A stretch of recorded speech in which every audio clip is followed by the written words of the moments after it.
ஜெபிக்க முடியவில்லையே, வேதம் வாசிக்க முடியவில்லையே, வேதத்தை திறந்தாலே ஒரு தூக்க மயக்கத்தின் ஆவிகள் வந்து என்னை பின்தொடர்ந்து வந்து கொண்டிருக்கிறதே, நான் எல்லாவற்றையும் இழந்து நான் தனியாய் நடுக்காட்டில் விட்டது போல நான் நிற்கிறேனே என்று அநேகர் புலம்பிக் கொண்டிருக்கிறீர்கள்.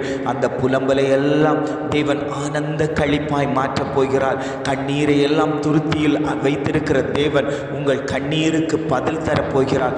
எந்தெந்த காரியங்களில் இழந்து போய் நிற்கிறீர்களோ அந்தந்த காரியங்களை மீட்டெடுக்கக்கூடிய கிருபைகளை தேவன் தரப்போகிறார். இந்த காலை பொழுதிலும் கூட இந்த வார்த்தையை கேட்டுக்கொண்டிருக்கக்கூடிய ஒவ்வொரு ஜனங்களையும் பார்த்து ஆண்டவர் சொல்லுகிறார், நீங்கள் எவற்றையெல்லாம் இழந்தீர்களோ அவற்றையெல்லாம் மீட்டுக்கொள்ளப் போகிறீர்கள். எவற்றையெல்லாம் இனி என்னால் மீட்டுக்கொள்ள முடியாது என்று இழந்து போய் நிற்கிறீர்களோ அவற்றையெல்லாம் நான் உங்களுக்கு திரும்ப தருவேன் என்று ஆண்டவர் வாக்கு கொடுக்கிறார்.